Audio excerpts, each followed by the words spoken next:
All right, welcome back to the Run.down over here on the Strickland Podcast Network and the Strickland YouTube channel if you're watching.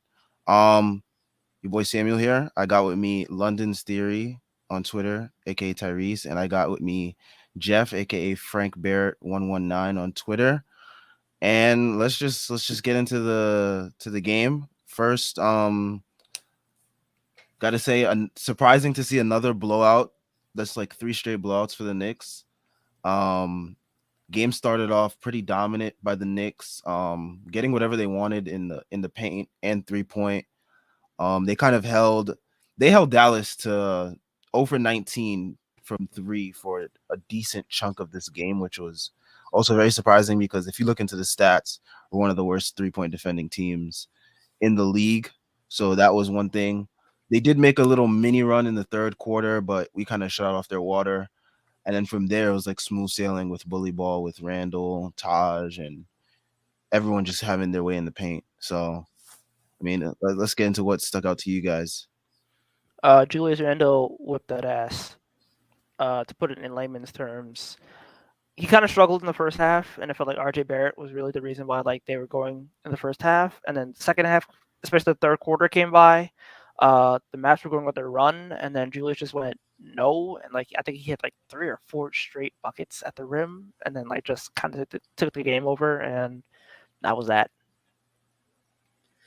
Yeah, Randall he was good. He definitely obviously wasn't as good as last game. I really thought it was the defense that led the way. You brought up the 3 point shooting, and I would argue that early on, especially with the starting unit, maybe there was a little bit of good fortune. Like the Mavericks missed a few open looks and struggled to develop a rhythm early on.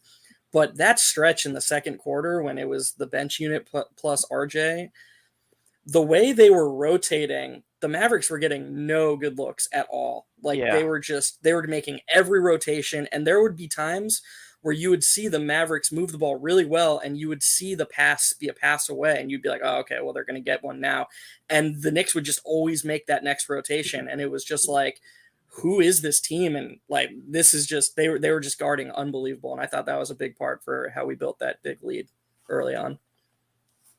Yeah, I mean, like just the energy of the team the last three games has been something of a more. They've played with more urgency. Like they play like they're actually like striving for something, which is like different from what we've seen earlier in the year. And I mean, I don't know, maybe it's because like the plan's getting close and they see a lot of teams that around that range aren't playing as well as they should be, and they feel like they can pounce on it or whatever it is. But yeah, I mean the energy of the team has definitely changed. I don't know if it's maybe more young guys getting into the mix of the rotation and those guys just having something to play for, like in terms of like minutes, reputation, et cetera, et cetera. So Yeah, I mean that's always gonna infuse some energy into the team as guys who feel like they're fighting for their role. But hmm it sounds sort of arrogant to say, but they've kind of been forced to play the right guys more minutes. Like, um, I think Thibodeau realizes that Burke or realizes as much as he can that Burks is kind of limited, so he's kind of been weeding him out of the initiator role. It's been going more through, as Tyree said, through Randall and through RJ early on, which has allowed Burks to be his more natural player that all Knicks fans love. And then off the bench, quickly is just very firmly the guy right now.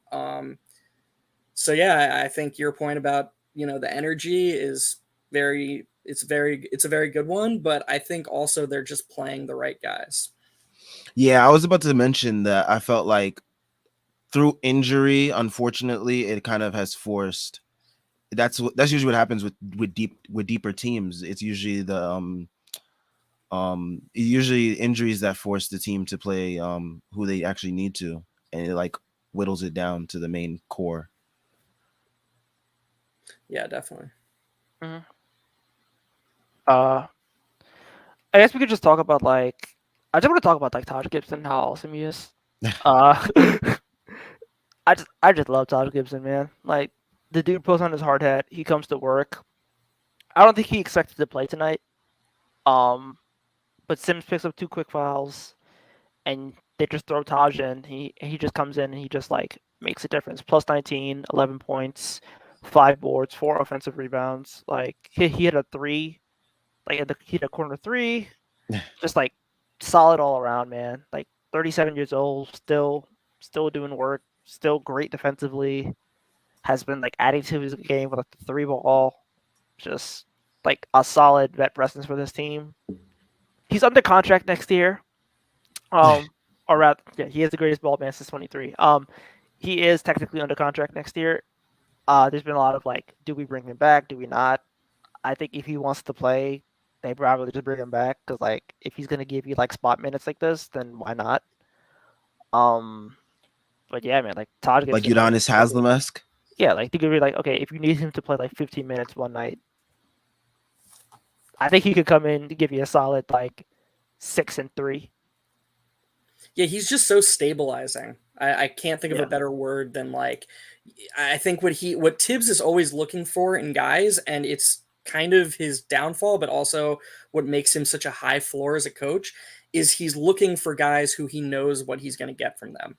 And he knows, even at this age, what he's going to get from Taj. Taj isn't going to, blow any rotations. He's going to be where he needs him. I mean, he was guarding Luka fucking Doncic tonight. Like, he was literally on an island against Luka. it was bad, but Yeah, no, it wasn't great, and he had some misses, but I would argue that he did as good a job as, like, one could expect from a center, on an island against Luka Doncic, and I probably am butchering that name, but yeah, he's just so solid, and he brings just a very stabilizing presence. Yeah, and like me and Tyrese, we kind of mentioned this on the last post game. Is like some games they're gonna require like a Taj Gibson appearance, and like other games they're just not. And like I feel like a more creative coach would be more flexible with the rotations. And like one night it's gonna be a Mitch and Sims type of night, and the other night it's gonna be a Taj Gibson type of night. And like the thing with Thibs is like he's so rigid. Once he starts playing a guy, he feels like he has to keep going to him the next game and the next game and the next game. And like I feel like a lot of these times it's like it's really the matchup dependent. Because like this matchup, Taj Gibson was able to do as he pleased because the Mavs front line is like really inferior. But like against like some other teams, Taj Gibson is not going to be that answer like against teams with a bigger front line. So he's got to know when to balance using these guys that he has in his repertoire. Were you two surprised at all that, especially at the end of the third, start of the fourth, when the Mavericks cut it to, I think, maybe even 12, 14, 14. that Tibbs, when he gave Randall he obviously brought Randall back in early at around the 9-minute mark. Were you guys surprised that he didn't go small like he did against Sacramento, or do you think that Mitch and Taj's size was just so effective that it made sense that he stuck with the problem size? for me? Yeah, I think the problem for me was like Mitch was like doing work, especially on the offensive boards. Like again, he had 5 offensive boards tonight, 4-4 from the field. Like he was putting pressure on the defense. I think in that situation, like the fact that the front line is so good that you don't want to go small. I think they did run a small ball lineup though. It was like quickly Deuce, RJ, Burks, and like Mitch. So it was kind of like small esque. It wasn't completely small ball, but it was like, yeah, like the thing with the Dallas is like you could abuse them on the front line, and Mitch is one of the best at doing that in the league. So like I didn't think small ball was necessary. I felt like if it was like really, really bad and they kept like bleeding points, then like maybe you go to small ball, but like they were still up 15, 14. So once the lead stabilized, I thought it was fine. That's a really good point about the half measure small lineup that they went to tonight. It's something we never even saw, like, or we saw very little of before Obi got injured. And I think that's been an underrated part of Obi getting injured, is Tibbs is now seeing the benefits of like 4 true wings plus Mitch, like playing Burks, playing RJ, playing Cam when he was healthy at the 4. That's like an alternative method of going small if you're not willing to lose the rim protection of Mitch and Taj. And he never even did that when Obi was healthy. It was Randall or Obi at the 4, almost 100% of minutes. And I think that's been a benefit. I think part of that comes from the fact that like, as Obi is limited. Like he's just really limited. And it's like when you have a wing like Tyrese hates Cam, Obi. That's the Yeah, new you angle. hate it. You hate him, man. That's What the did new he do to you? angle. What did he do to I you? Tyrese I hates Obi. It's not even RJ anymore. He hates Obi. I've said this since like the He's gotta minute he have. was He's gotta hate a new. He's gotta hate a new okay, Nick lottery pick every time. dude. I said this the minute he was drafted. Like you could go back in the post game pod in like 2020, and I was like, dude, this dude is a single. Like this is effectively like hitting a single in baseball. Like they wanted somebody who was like competent and wasn't like going to high chase the bus. Like he was the best player in college basketball, and I was like, you either shit or get off the pot with him in like 2 years. I was like, they're moving him in like 2 years because if Randall fucking comes out and like if Randall's part of your future, what the fuck are you doing with Obi? Especially when you have wings like RJ and Kim who scale up.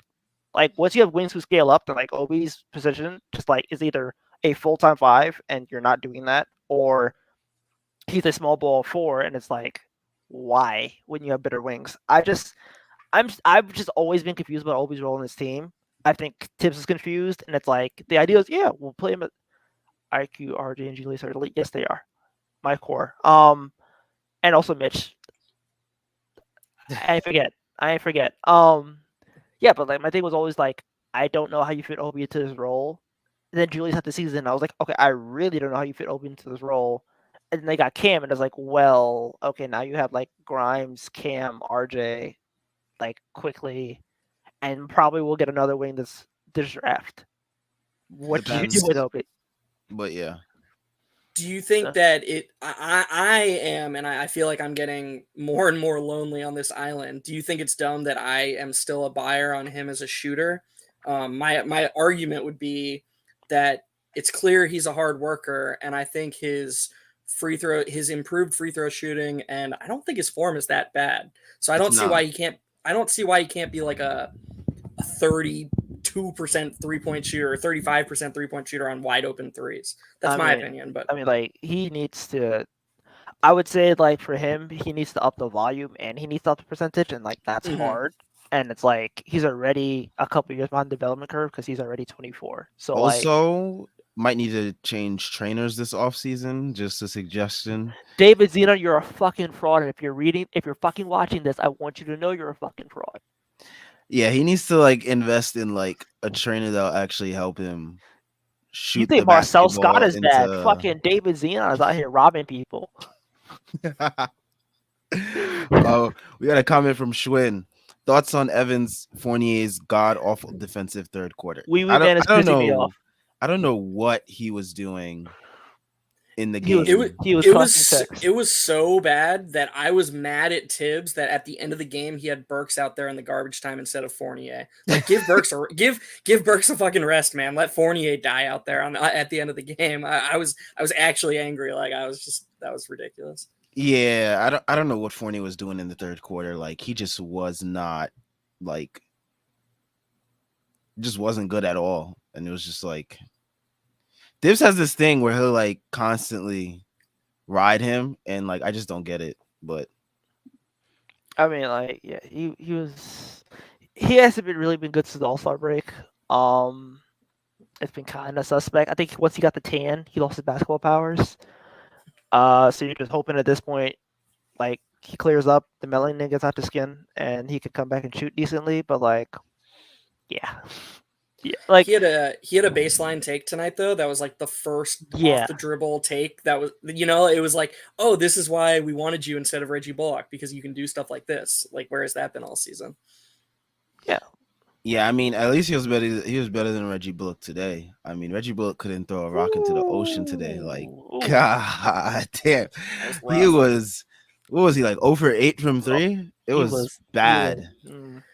I mean, let's be honest. Anyone like this whole conversation today was freaking infuriating. Like the Bondi article where he was like, Oh, "Oh, we miss Bullock." Anybody pretending like they were bummed Reggie Bullock wasn't re-signed is full of shit, man. Like they're just absolutely lying. Get out of It here. was like me and Colin on the island for like 30 minutes. They were just like, okay, fine, whatever. really? I mean, I was like, Yours? damn. We could have used Reggie Bullock, and I was like, all right, whatever. Yeah, I was like a bench piece maybe. Yeah, Like I was it's thinking like as a bench 15 piece, minutes a night. and then they drafted Grimes. I was like, okay, Yeah, Grimes is like way better than him. So it's like like Grimes already does like the off the dribble stuff that like Bullock can never do. So Fournier was our only bad player tonight. Yeah, I mean, yeah, I'd say yeah, that. And even still, it was like he's still like 4 of 9, 2 of 6 from 3. Like he did offensively. He was like, alright, but like, yeah, he was not the best tonight. He also says, "Is that now two straight fourth quarters without Evan?" I believe so because I think last night they went with it was like Burks, RJ played more in that fourth quarter as well as IQ. Um, They yeah, I went don't think small. They went small though. yeah they did They, go small, but 40. I don't think 40 was on the court. oh, it Yeah, was he wasn't. Deuce. They It was they Deuce. finished Yeah, with Deuce was on Deuce. the court. Yeah, Yeah, that was awesome.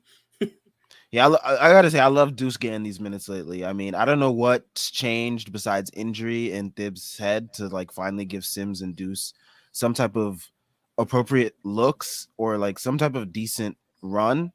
But I'm loving it, so Yeah, it's I just can't like complain. sorry, go Does go. no? I was just gonna ask you guys. Does Deuce have a long wingspan like IQ? He Yeah, does, right? 0.725. I think his wingspan is 6'9". So that Okay. lineup that closed against Sacramento with RJ and Burks on the wings, and then Deuce and IQ in the backcourt, like that's very switchable. Yeah, it's basically like you have your backcourt could guard both wings. RJ can guard 3-4. Brooks can like switch into threes, and like guard 4 in a pinch, and then Randall's like switch 1 to 5. Like the switchability in this seems like super underrated because like these he's like they're just a bunch of long boys. Like they have a bunch long ass wingspans, strong as fuck. Like either really good positional defenders or like really good with their hands and like active defensively. It's just like yeah, man. If only we had a coach that was creative enough to like, The prop what fucking pisses me off with Tibbs is like when dudes get hurt, the dude like has a bag of like tricks. It's so weird. It is literally the weirdest thing in the world. Was like, okay, now he's like, all right, 4 wings and Julius sounds really good. it's like, bro, you And then couldn't try half the this like when we roster, was like struggling to like find offense earlier in the season, like it takes like half the roster getting hurt for him to go. You know what? I all should the try time. something. Oh my god, It's so so interesting too that a defense first coach was so enamored in trying to make Kemba and Evan work together. Like, why didn't he, before just sending Kemba off to an island on his own, why didn't he even try to put Kemba in the Derrick Rose role and then, like, at least try to give Evan and Kemba each a defensive, like, helper? Like, I don't know. It just seemed doomed from the start now that I think about it, but I I think could it was just be just wrong. like I think he said himself like he sees Kemba as a starter and like didn't want to like change that and it's just He's so like rigid. yeah He's he is so rigid. incredibly rigid. Once he has one thing set, he has to like stick to it. Yeah, I don't know that's but definitely true. He didn't even try Randall at the 5 tonight, which is like very weird because like this is like the one team you can like seriously get away with that. Dallas's front line is like super inferior. Basura. But They bro, got they were Kleber, hyping up they were hyping up Dwight Powell, Maxi Dwight Kleber, Powell, and Dorian Kleber, Finney-Smith. Dorian Finney-Smith. Like Randall, Randall at the 5 would have been even more dominant than he already was tonight. He So was cookies tonight in the paint. Like you could have gave him a free paint. Like good thing they won by 30, but like they definitely could have like, gave him a free paint. And he probably would have got like 2, 3 more layups off, and at least they won by 30.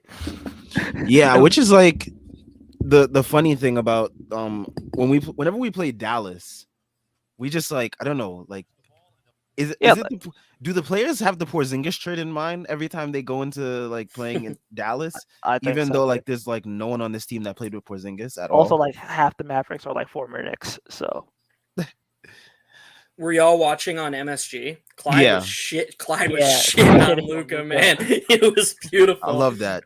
I love that. He deserved it You too. gotta be honest about these stars in the league, man. You can't like pull punches. Like Slovenian softy was not built for the moment. Like, uh, yeah, like I'm looking at Julius' shot chart now. He went 5 or 6 at the rim. Like the jumper was not working tonight, but he hit a couple threes. But like 5 or 6 at the rim in that spacing, and it's like if he went small, he probably would have got like a couple more paint touches and definitely finished a couple more times. So yeah, and the only miss he had at the rim was a tip. So I have no idea why they didn't run it. Playing Taj over Sims second half is another tell about Tibbs. He won't change unless he's forced to. Taj had to go tonight. So I'm not too mad about it. Like if Taj was like stinking it up and you don't play Sims, then like yeah, sure. But like Taj came in, kind of pushed the lead a ton with his rebounding and his activity and his defense, and then like he kind of just had it going with Taj again, and it's just like well, Like if Taj is gonna hoop like that, you just gotta like let him hoop. And I can't believe I'm Yeah. saying Taj Gibson hooping, but like Taj Gibson was hooping. Once he hit that three, I was like, yeah, we won this game. Like that's the type of shot you hit that you know when everything Yeah, is like when the is bench is doing this, like Tyrese missing the point. Shut the fuck up, Schwinn. It's my show.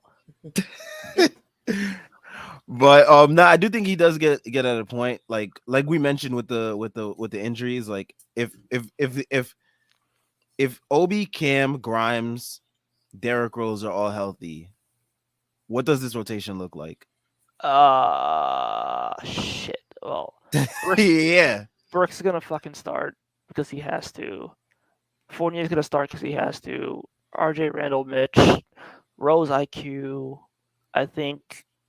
I think you might have to shoehorn Grimes in at the three. And Yeah, then it's Tibbs yeah, loves Grimes. He honestly, and I say this as with Quickly as my favorite player, he would bench Quickly before Grimes. I truly believe that. oh yeah, for sure. Yeah, he does. yeah. He bro, we were down to our like slim pickings with COVID, and he still wouldn't start IQ. Like, Yeah, And he started Grimes before IQ, yeah, before Grimes got COVID. Like, yeah. So it's really just goes. It comes between like Cam and Obi, which is basically going to be this off season as well. It's like Cam and Obi. Like, that's gonna be very interesting this offseason.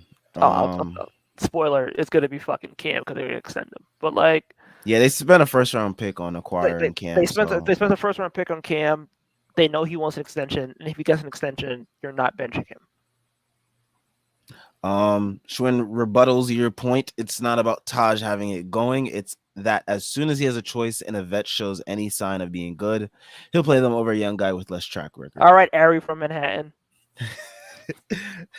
speaking of that guy needs to get a grip on reality, man. That I mean, guy. I can't believe dude was screaming at his phone in between Zoom conferences Okay, because all he's right. upset about the Knicks winning games with their young guys. I mean, State I don't and understand fans. First Take has ruined basketball discourse, and like everybody thinks they're Stephen A. Smith now, and it's like, bro, you are on Twitter and you have a day job. We do not care about your opinions if you go into your phone for 2 minutes and 20 seconds. I promise you, like I'm not gonna watch that shit. I'm just gonna clown you, and especially if you look like homeless Max Kellerman, I'm gonna clown you. If like the only person I want to see with like a 5 a.m. shadow who types in all caps is Mero. And if you're not Mero, I don't care what you have to say. yeah. Um, I thought I was the only one who didn't even watch that, and I was just like, this can't be. I watched it for like a quick 10 seconds and then Yeah. completely like shut it off because I was like, I'm not entertaining this anymore, even though I did retweet it and like said something about it. Like I had to get my 2 cents off because it was just pissing me off. It's like I don't understand this fan base. Like, okay, you've been clamoring for kids to play, right? So kids finally play and they start winning because they're that good, and now you're pissed because you don't want to fall from the ninth pick or the eighth pick to the ninth pick or whatever it is at this point. Like, I just don't get it. I can't believe that we think Emmanuel Quickly's the future, but we won't let him hoop. Like, okay, even if Julius scores 46, I get it. Whatever, you're mad. I don't know why you'd be mad about that, but you're mad. IQ and RJ almost both had 30. Sims had a good game. Deuce got quality run being a point of attack defender. Yeah, Cam, and even last and the Clippers game, Cam got run before he got hurt. Like, you have to find reasons to be mad about the rotation right now. Like, Yeah, you could complain about Alec Burks and like maybe Fournier getting too many minutes, but like Fournier didn't really play that many minutes today. Like, I think he played 24. So like, at keep some it up, point, Dibs. Keep lowering them. Keep lowering those minutes on Fournier. when he shoots well, play him more. But like, to me, it's just like, come on, dude. Like, you gotta really like. People really have like clung to this whole like the process tanking thing where people just feel like, oh, unless you tank, you can't get a good team. And it's like we're complaining about, oh, we want Donovan Mitchell. He was taken 13th. You're looking at the Heat. Those guys don't have any lotto picks on their roster. Like or like high lotto picks. They're like the 13th pick and lower. At some point you gotta realize that like talent development is just gonna win out. And like Talent development and scouting. Right. And if the Knicks have And done so two far things, the Knicks have well, yeah. So far the Knicks Like, have shown that they've been pretty good at that. So you just gotta trust the front office to find good talent where they land. And with the track record our front office has already so far with getting Deuce, Grimes, IQ, Sims. Trust them that if we get the 9th or 10th pick, there will be someone of quality that the team thinks they can develop into a quality player They've hit that on can every pick so far. But They've hit. also, what do these people want them to do? I don't understand. Like lose, who else? Who? lose No, but out. like how? Like they're like how? Like they're who are? Do they want them to play Ryan Archie-Diacono 35 minutes? Like I don't. I'm genuinely serious. What can they do? Do they want These, them to go back to the old vets only way because that was worse? Like if these the people, kids are winning you games, how are you going to play them these when people, the they don't kids? have a plan because they thought that if the kids played, it would be the same. The results would be the same. But I think most of us knew that once the kids started playing, they would start to win more because Right. we all knew the kids were that good. So it's like these people, they don't have a plan. So The plan is tank. And also, it sort of exposes the flaw in what they want because, okay, so you tank, you want a young guy. Well, that young guy is going to need to develop, he's going to need to play. So, what they're doing right now is what they're going to want next year with a different guy. Do they just want a new toy? Like, I don't understand. yes, Like, Yes, yep, basically. that's it. like, it's so silly to me. Quickly and Deuce and Grimes when he was healthy and Cam when he was healthy, these guys were all like clearly developing. This is a really good thing for the long term of the team. Let it happen. People just don't get that. They only And RJ. yeah, and people they only see the win and the loss. They don't care about like How it happens. yeah. They don't care how it happens. They just want an L. And I saw a certain individual. They was hyped that we was playing Luca tonight because they thought that we was gonna take an L for the tank. And I know they probably pissed right now. So They vexed. It's vexed. It's vexing when it's like, oh no, we blew out the kid. Like we blew out Luka Doncic. People are gonna be mad about this win. Like, Julius dropped 26.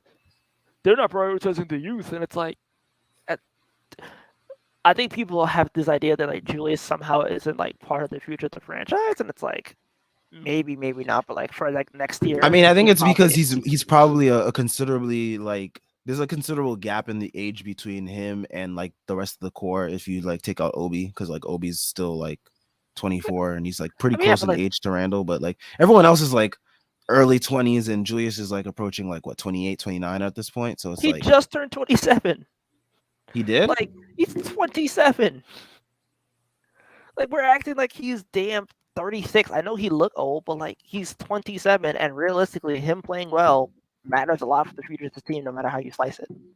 Like even if you want to trade him, he turned 27 at the end of November, so he's like 27 in 3 months. yeah, it's like you want him to play well because if you do think that you want to move him playing well makes him better to move. And if he plays well enough that you don't want to move him because he's an all-star caliber player, you want him playing well, even if you don't think he's part of your future. Yeah. I mean, do we speak about Deuce today at all? I mean, he didn't do much, but like the offense is bad, but the defense is there, and I think a lot of people expected that. So like, yeah. And like he's such a rhythm guy. Like think about like his whole career at West Virginia, he was the guy. So like I don't think that his offense being bad right now is like he'll never be a good offensive player. I think he's just struggling to find a rhythm and like he's used to having the ball in his hands all the time. And that's okay because like he's still making cuts. We used him as a screener 3 times tonight, which I love. We used him as a screener for IQ. We used him as a screener for Julius with the ball in his hands.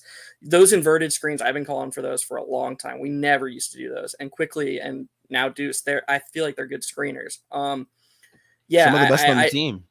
Right, exactly. I agree with Tyrese. His offense hasn't looked great, but I do think that like given how good he's been on defense, I don't know. I don't think we should just write off his offense. I think it's just like I think we live with it. I think we live with the growing pains right now. Right. I think for him, like he's gonna figure out offense in Westchester. Like that's kind of what Westchester is for. It's like you get these minutes at the NBA level, you'll be able to like get your reps in, learn how to run offense one day. But like the offense will come, but the defense is good enough to like make him a rotation player just because like he could blow up so many different actions and he can just do so many different things defensively that it's like you have to give him playing time because like I feel like he's on a similar track to like Davion Mitchell. Like Davion Mitchell was taking top 10. The fact that like Deuce and Davion are like comparable as players when Deuce was taken in the second round, it's like you're fine. I don't like his offense was not something I expected year one. So It's Yeah, crazy. It's crazy that in the Clippers game we had those two crazy. We had those two wild runs with the all bench unit where it was like what, like 26-2 with Deuce, IQ, Cam, RJ, and Sims. And like I would argue that Deuce, IQ, Grimes, RJ, and a big would actually be an even better defensive lineup. Like, and we haven't even seen that yet. Like, I'm really excited for Grimes to come back and get to play with these guys. I just want to see like the bunch of like wings, like their wing roster. Um, just like when they play like Grimes and Cam and RJ and those guys, and just like have them like just switching all around and buzzing. Like I just can't wait to see that lineup because like it's so much length and so much versatility.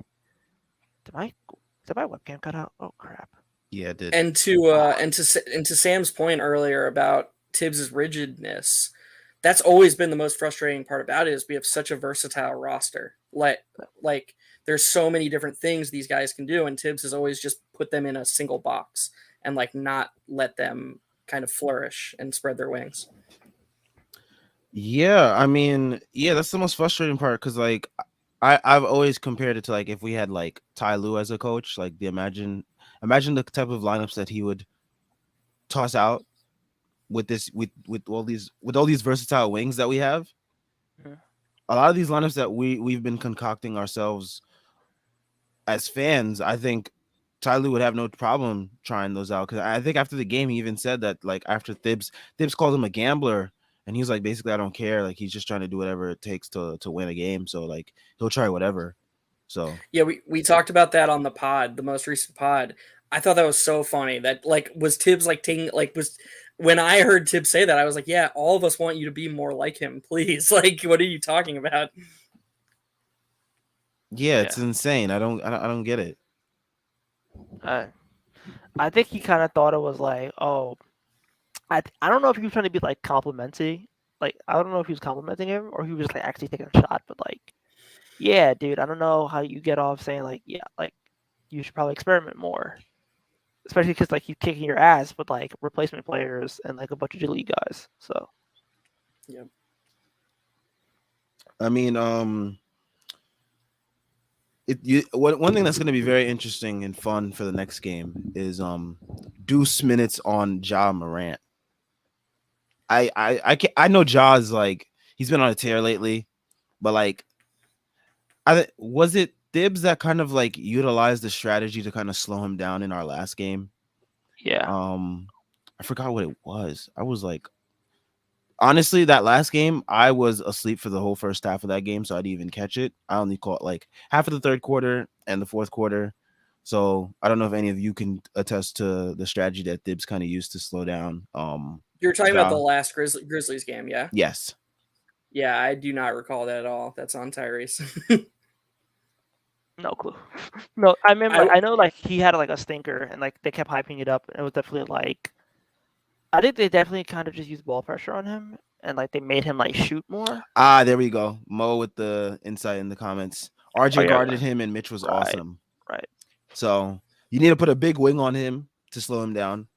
And we have that. We have multiple of those. I mean, some of them are hurt.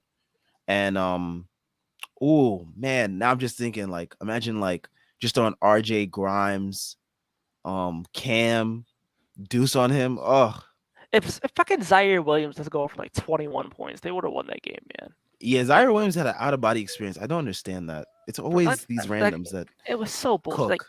Zaire Williams, Cam Johnson, fucking like at some point Ricky it's gotta Ricky stop, Rubio.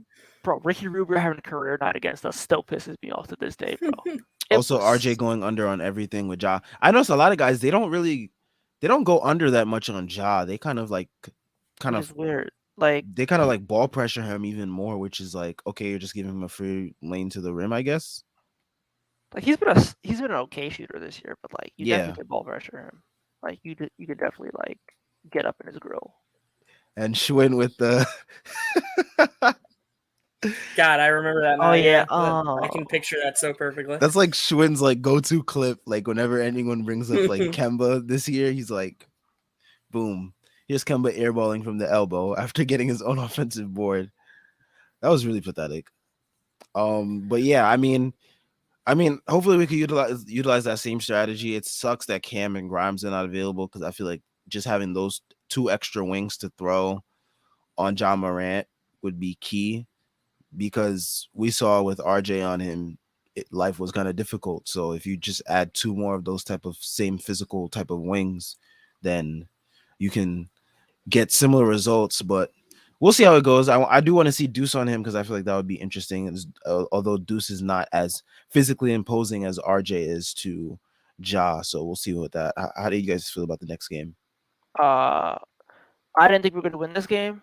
So now I think we are back on chip watch. I think we need to win 4 in a row, but then again, we never win 4 in a row. So like we will probably take the sweet L, but it'll be a competitive L, and I'll take a competitive L at this point. Yeah, I agree. It's another scenario, and this is now 3 straight games where I felt this way, or it'll be 3 straight games where I'd honestly be surprised if Tibbs doesn't consider starting quickly for Burks, especially if he has to go to this essential 8-man rotation. Because if you count Taj and Sims as like one backup big, it basically was an 8-man rotation tonight.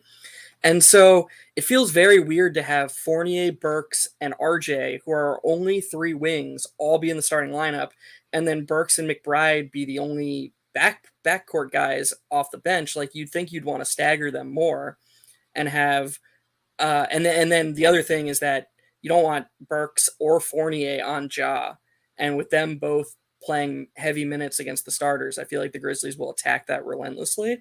So I'd rather have IQ out there with RJ to sort of throw at Ja, and then have Burks with Deuce off the bench. That's my personal opinion. Yeah, I would agree. Yeah, same here. I mean, but we've been clamoring for IQ to. I've been clamoring for IQ to start forever, man. It feels like it's never gonna happen. Like I don't want to give up hope on the dream, but like, man, Dibs makes it so hard, man. James may Yeah. be dead. James just may be dead. Until we get a new Maybe. coach. Mo also says Mitch also has to play well for us to have a chance to win. Agreed. When Mitch is dominant down low, that is when we have the best chance. So we got DPOY candidate Triple J, who's been killing it defensively. Man, if Jaren Jackson Jr. win a DPOY, something's wrong. He's a DPOY candidate. He's a serious one right now. I don't know if you've been checking out his stat lines lately, but I know he began stocks, but like he began hella stocks. Hella stocks. What happened to the league that we used to love? You'll be pissed when you see him in like top 3, man.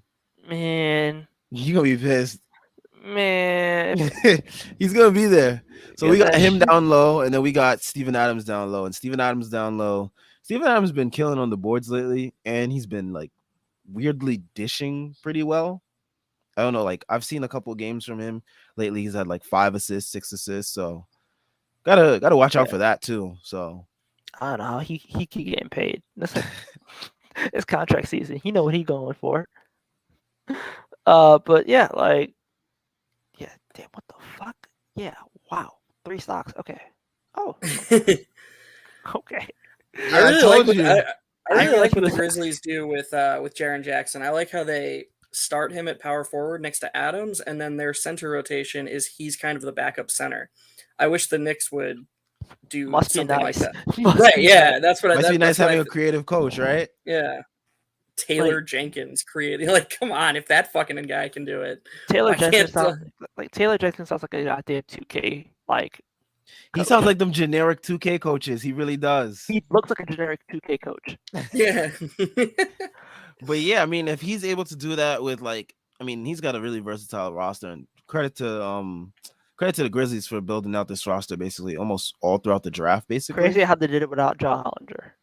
As soon as John Hollinger got fired, they started to be able to build the fucking draft correctly. It's crazy to me. But let's fucking talk about fucking PR and fucking. Okay, I should stop. He didn't get fired. He just he stepped down so that he could shit on the Knicks for a terrible subscription newspaper. That's all he does. That's all he does. It's so ridiculous. We follow for Fred Katz, and that's it. Yep, that's it. Fred Katz is the guy, and that's it. Um, yeah, I mean, we got Memphis coming up, then we got Brooklyn, then we got Portland. All right, dub, dub, Um, dub. you say that, but like when Nah, like when we look back, I just don't want to like. It's gonna because like we already was like when we looked ahead to these last three games on like I forgot what stream it was after the Phoenix game. We were like, oh man, it's gonna get rough for us. And then here come the Knicks blowing out teams like the 72-10 Bulls. if fucking Cam Johnson didn't bank in the lucky ass Seriously. 3, man. Are you guys seeing this? Are you guys seeing this Jazz Blazers score? Like it would be Yeah, the it's most. It insane would be the actually. most Knicks thing ever to like win Friday, win Sunday, and then lose to the Blazers at home when they come back home Wednesday. Yeah, and the No. Blazers they don't have anybody like they don't even have Anthony Simons anymore.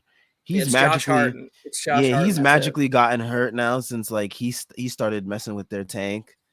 You know, these teams, these teams, they're weird, man. Like, yo, OKC had 3 guys get season-ending surgery the other day. Like, Yeah. when do you Bro, ever hear about something like haven't that? you learned your lesson against coming against OKC Twitter, bro?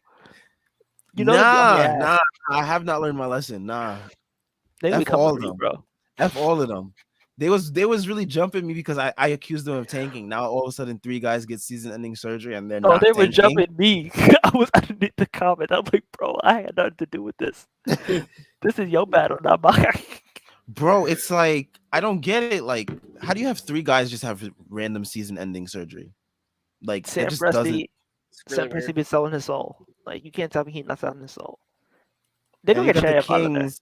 The Kings, they over here, they're low key tanking too. Like, The Kings Man, ain't are they? low-key. I feel like they're trying so hard, They're it's like which is sadder. it's in their blood. That's the thing. Yeah, they're tanking in their own way. they went like, yeah, we gonna put some bonus and Fox together, and then like now we gotta spend 3 years trying to build a roster for this to work and maybe get like at best a 6 seed.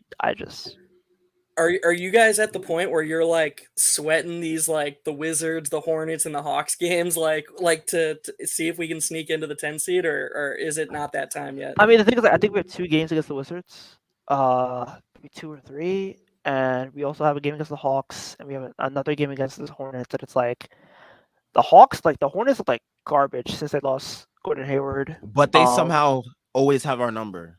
And I brought this up on Twitter today. I was like, do the Hornets have an above average defender on their team? Because like after watching that Kyrie performance, it looked like No. they couldn't even stop Kyrie. They couldn't even stop like someone like Bruce Brown. I know Bruce Brown's been hot lately, but like seriously, you letting him like get like 16 points or like 14 points or whatever it was? They're just like a different team without Gordon Hayward, man. I don't know what it is because like last year, like when Gordon Hayward got hurt, we were like whooping them and we were destroying them. But like when Gordon Hayward plays, like this team looks like a legitimate threat, and then he gets hurt and like they can't function. I think he played in the game on Martin Luther King's Day against us, and like they won that game, and it was just like I just felt like Gordon Hayward was like all around. I don't know what it is. Like I know he was like one of the best connectors in the league, absolutely, but like it made no sense to me. I think I was talking with Schwinn earlier about this too, about like why the Hornets seem to have our number. Why the Hornets seem to have our number, and he was like they switch everything, which is like that scheme bothers the hell out of us. That and they also play. I don't know if it was a stat from this year or last year. I think it was last year, but they probably do the same thing this year. The most but like, on the zone. They run zone the most often in the league, or like they're one of the top frequent users of zone in the league. And zone just bewilders the hell out of the Knicks. Like whenever they see a zone, it's just like deer in the headlights. They don't know what to do, and it's like so weird because it's like the Thibs not like game plan for these guys to be able to like scheme against this type of stuff. I don't get it. And like if the Hornets bust out another zone against us and we can't score more than like 85 points, like Bro, there goes your playing dreams. If they bust out a zone and we can't score on fucking Terry Rozier and Miles Plumlee, then like we just gotta give it up. I mean, it's embarrassing. There's no other word to say it. Like we're not a middle school team. Teams like how can they bust out a zone against us and we can't play them out of it? That's humiliating. I don't Plus, we have understand. shooting. Like we have shooting on this roster, so I don't know why it's so Right. difficult for this team. Exactly. And we But- have two good guys in RJ and Julius who have shown they can sit in the middle of a zone and like pick it Pass. apart sort of. Yeah, and pass. Especially RJ, who's great at like operating in that little spot. He's been so since day one. So I don't understand it. With regards to the Hornets specifically, I think their offense gives us fits because they go small so often. Like they have PJ Washington at 5 and they just pick and pop us to death. So they just give us fits on both ends. It's Yeah, it's incredibly like, frustrating. and like we have a small lineup, so I don't know why we don't use. Like, Didn't Miles Bridges score like 30 points in the first quarter against us one game this year? First half, yeah, I think so. I think Yeah, he went crazy. It was first quarter. Yeah, I think it was the first. I think he scored 22, like 27. 22 in the first 22. quarter and 30 in the first half. 28 in the first half. Then he ended it with 38. And we have 2 matchups against them. This is crazy. We better win. If we want to play in, yeah. I mean, yeah. If they want to play in, that's a key matchup right there. Like, I just can't help but see this Blazers game and think that there are people out there who want the Knicks to be doing this. Like, how can this be better than what the Knicks are doing right now? You don't understand. It's for the tank. Yo, like like this is what those people on Twitter. That's what they want. Literally, they want but what the Blazers are doing. Half their roster is injured. Justice Winslow, Yusuf Nurkic, Eric Bledsoe. So Anthony Simons, all their guys are basically hurt. They're actual NBA players. They're all hurt, and all the rest of the young guys that they have, they're either underdeveloped or what you call it. They're like G League guys, like Brandon Williams. Like I don't think anyone's ever heard of him before. Yeah, I do a decent amount of DFS, and Brandon Williams was like per dollar the play tonight, and I was like, who the fuck is this? Like, why am I going with him in all these lineups? Funny thing, I think he was a backup in Westchester. I think he was a backup. Wow, I think he was. I didn't know that. He was a backup to Deuce in Westchester. I'm pretty sure. Or was that Brandon Goodwin? No, that was different. Yeah, like Westchester has basically been like the baby Lakers from like 2014 to 2018, where like they just spitting out good players, which is weird. Yeah, Brandon Williams. I think the reason why everyone was so in on him for like money reasons on betting is because last game he had like 27 points. So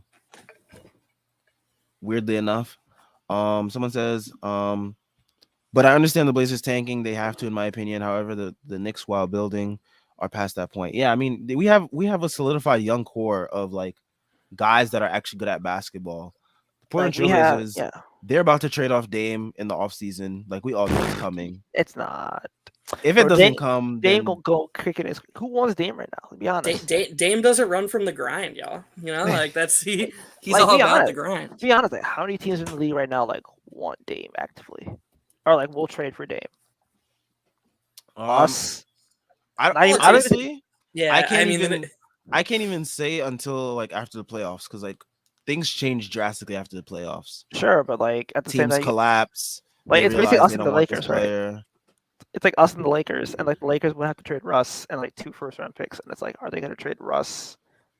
And like, do the Blazers even want Russ? That's really it. I mean, if the Blazers if they're about the tank, Russ is a good, you know. Yeah, but like, but like that's the thing. It's like if you're the Celtics right now, like the Celtics, like, do you really want Dame? Like, how much do you want Dame? Like, you've been one of the best teams in the league for the last 3 months. Yeah, I mean, we'll see though. So you definitely don't want Dame more than like Jaylen Brown, which is what especially yeah, and like their defense has been like a large part of like why they've been winning, and like Dame defense not the same thing. So like, if it's really like, do the Knicks want Dame? Because the Sixers are out now because the Sixers have Harden, and like New Orleans is out because they took CJ. It just might be like the Knicks and the Lakers.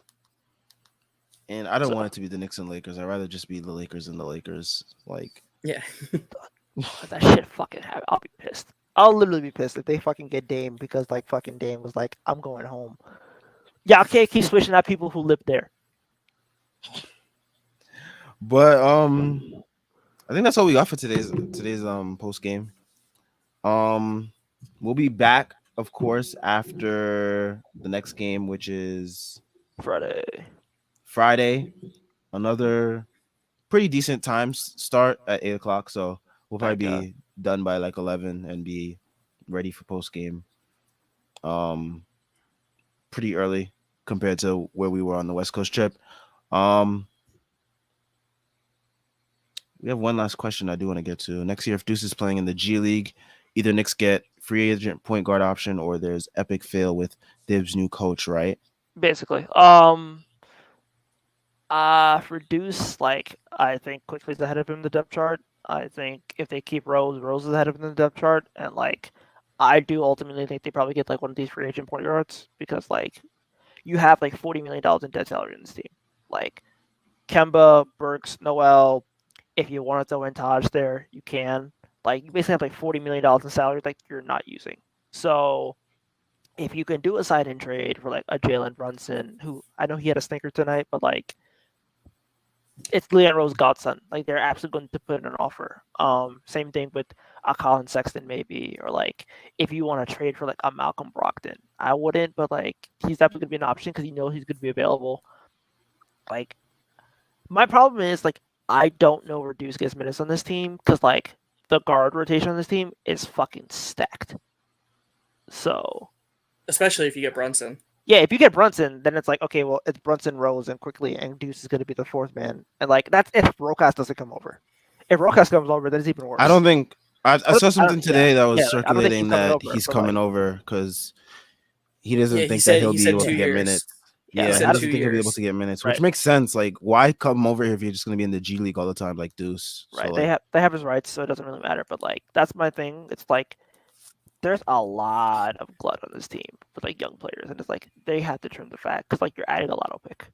Like once you Yeah, add a lotto pick, we talked about this a decent amount on the pod, and Schwinn said he thinks they should trade Rose. What do y'all think of that? I don't uh, mind honestly. I don't mind it, but they won't do it. I don't think they'll do it. Yeah, They because won't it's, do it as long as Tibbs is here. If see, Tyrese, I told you a lot depends on what happens with the coaching this offseason. Even Because still, if but it's Tibbs like is gone, a lot of things change with rotations, like I who know, they but like prioritize as players, all that. problem is like if you trade Rose, then like you'd have to trade him to cap space, like or like us some kind of like TPE, and it's like you have so much more salary to get through before like Rose even becomes a consideration, and it's like I don't understand why you do that. yeah. Um, would I like Quickly running the bench full time? Sure, like I don't really care about that either way, but like my thing with Rose is like you have Burks, Kemba, Noel, maybe Taj, and then like maybe a young guy or two that like you probably want to get off of before you even think about getting off Rose. And it's like I don't see the merit in getting off Rose, especially because like when Rose is healthy, Rose is like one of the better like per per minute like best players in the league. So like I don't see a reason to do so. Like you would figure like okay, a 10-month layoff where he could get healthy. He's an expiring contract, so like you get a second round pick. Do you really want a second round pick at this point for Derrick Rose? It's like no, you don't really care about that. I ultimately I've said it before. Like I think Obi's gone. I think if they do some kind of trade, I think Deuce may be gone just because like if you get another point guard, what are you doing with Deuce? Probably nothing. So there's just. Do you think RJ and the Knicks will agree to a contract extension? How much do you think it would be? He's getting a max. And Yeah, I've he's been played like, his way into that. and I've basically said like, I don't want him to get a max, but like, if he's gonna do this, he's getting a max. Like, if you look historically, since the new CBA was ratified, like, who gets maxes? It's 20 PPG scores, deep playoff runs, or all stars. And RJ Barrett is probably going to be a 20 PPG scorer by the end of the season. If he And ends an up being all 20, star by yeah, next year. and he probably there's a good chance he probably an all-star by next year. So like even if he doesn't get the contract extension this offseason, next offseason, he's probably getting a max, especially if he makes the all-star team. Once he makes the all-star team, it's a max. So if you think he's gonna make the all-star team next year, or like you think he could be like on the bubble for it, and if he's playing like this, he will be on the bubble for it. Because like if fucking Chris Middleton made it, RJ Barrett could fucking make it, then like at that point, like you probably have to give him a Bro, max. Andrew Wiggins made it because of K-pop. RJ Barrett will make it. Like he I think you could safely say like, yeah, he's probably gonna make an all-star team in his career. So yeah, I think he probably gets close to the max, if not the full max. Yeah, I didn't think it was gonna happen. I did not think he was gonna get a max. I said like he was gonna get Jalen Brown You money, didn't but believe like in the leap, Tyrese. You didn't believe in the yeah, leap. dude, bro, he was stinking up for 2 months. All right, forgive me. He was sick. To his credit, he was sick. I ain't never heard of a So 4 months. I ain't never heard of a 2 month stomach flu, but you got it, bro. I'm hating. man, that bad steak that team was eating, you never know. Yeah, but yeah, like so at this point, he's gonna get max. Now you have to figure out like how to work the cap with everything. So yeah, like that's why I think like $40 million in salary, you might as well just make a trade to consolidate the salary. Um, yeah, I think he probably gets like close to a max, if not a full max. Because like I think 3 people guaranteed are getting a max: Garland, Ja, Zion, maybe like Hair was gonna win 6 Man of the Year, and like maybe he gets like a high value contract. But like I don't know if you get like a full max. But like when you have hardware, it definitely helps. Yeah, Um, but yeah, like RJ's probably going to get like close to the max, if not the max, in my opinion, yeah, at least. yeah, I feel like he's definitely getting a max for what it's worth. Yeah, Like like I don't see how he doesn't. I mean, he's gonna want one, and the Knicks have to keep him. So my thing is like I don't see the like they could definitely go. We'll play out the year. I could definitely see them like strong arming it to be like, all right, do this for a season. but that could get ugly. I don't yeah, And think. My thing is like I don't think it'll really get ugly. Like as much as in people New think York, it'll get ugly. You it'll get know it ugly. will, Yeah, yeah. In New York, it'll get ugly. But I think at the same time, it's bro. like If he's in like Oklahoma City, they don't care. Like yeah, fair, SGA was fair. having a little battle with OKC, no one really cared, and then he got his contract extension. Oh yeah, yeah. Actually, yeah. You're fair. You're right. Right. So like them figuring it out is probably like the most important contract extension this offseason. And I do think that like they'll extend RJ, Cam, Mitch, but like with RJ, it's like okay, this is the first extension since like Charlie Ward. Like it's big, so like I could definitely see him going like yeah, okay, first extension to Charlie Ward. I've been hooping since the 2022 started. Like I dropped 46. I've like had all the 30-point games. I've been really solidly efficient, and like my free throws have improved. Like I basically improved across the board on like everything you wanted me to, and like you can you could comfortably project me to be an all-star level player. So he'll probably end up like just working his way into a max for that. and you think that you think they'll extend Cam too? Yeah, I do. I do. Like It, I don't think they if trade they for Cam unless they extend don't him. if they don't extend him, does he enter restricted free agency because He he was a first does. round pick? He does. My thing with this like if you have Cam on the roster, you might as well just send him. Cause like, what are you gonna do? Like, you traded a first round pick. You knew he wanted an extension, and it's like since he's played, he's been like really solid at the things you wanted him to do. So like, he's been significantly better at finishing. He's been a free throw magnet. Like, I think at that point, you just take the you take the gamble. Like maybe you throw him like a four. Like, he's been a bad player since high school, and like for this stretch, he's been like a solid player. So for him, I feel like if you get guaranteed money, like you probably should just take the guaranteed money because like you're on this team and you know you're not starting. So Yeah. it's like even if you hit the open market, like how many teams right now are gonna like bet for Cam Reddish? Now you've So had like what's two. what's Yeah. the number you think he gets? I mean, I I think with RFA deals you kind of like project a little bit outward, so like I could see like 14 to 18 million, like per. I think it'll probably be like 460, 455, 460, maybe high end 472. Um, but yeah, I think he gets extended. I think Mitch probably gets like around 450, which has kind of been like the big pseudo market. Like Robert Williams got 448. Wendell Carter Jr. got 450. So like, I can see him getting around that range. I think he's been better. He's been as good as those guys when they got extended. But yeah, I think all three get extended. I think they break the ward curse. I think that's huge for the franchise. Like breaking the ward curse, like finally. I think that matters a ton. So Yeah, I definitely think that's a huge milestone for the franchise to finally do that. So, we're approaching on an hour here, so we're gonna get out of here. Going yeah, past midnight now. Appreciate everyone that came in, commented, interacted, asked questions, all that good stuff.